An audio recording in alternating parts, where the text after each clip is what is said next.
আমার প্রভু আপনি ছাড়া কোনো উপাস্য নাই, ইল্লা আনতা সুবহানাক, একমাত্র আপনার পবিত্রতা ঘোষণা করি। ঠিক কিনা বলেন? ঠিক কিনা বলেন? সবসময় পবিত্র ঘোষণা করবো কার?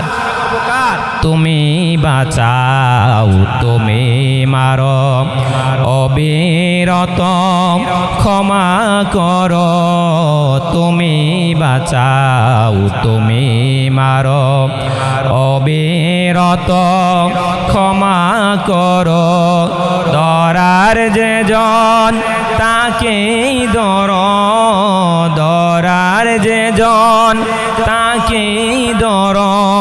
তোমার হাতে সবই আল্লাহ, সুবহানাল্লাহ, আলহামদুলিল্লাহ, লা ইলাহা ইল্লাল্লাহ, সুবহানাল্লাহ, আলহামদুলিল্লাহ, লা ইলাহা ইল্লাল্লাহ। চিল্লে বলেন আমিন।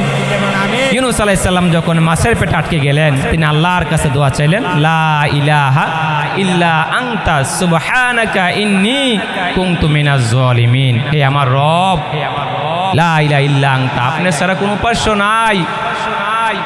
আমার ভাইয়েরা, ইন্নী কুনতু মিনাজ জালিমিন, আমি জালেমদের অন্তর্ভুক্ত হয়ে গিয়েছি।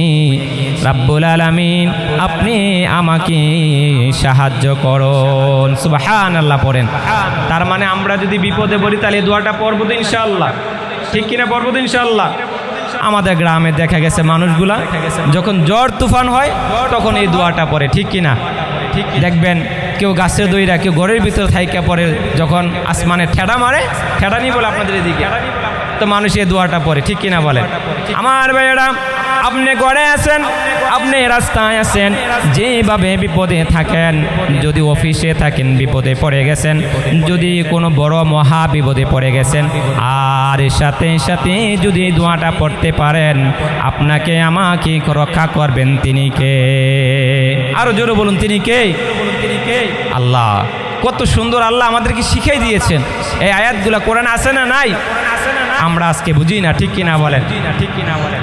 আমার ভাইয়েরা, শুধু তাই নয়, আমরা এমন পাপী, পাপীর ঘরের পাপী, আমাদের গুনার কোনো শেষ নাই। ঠিক কিনা বলেন? আমরা গোলাম, আমরা গোলামের ঘরের গোলাম, সব সময় প্রশংসা করব তিনি কে? আল্লাহ। তিনি কে? এজন্য সব সময় যত মুসিবতে আসুক, যত ধরনের বিপদ আপনার কাছে আসুক, আমরা সব সময় পড়ব লা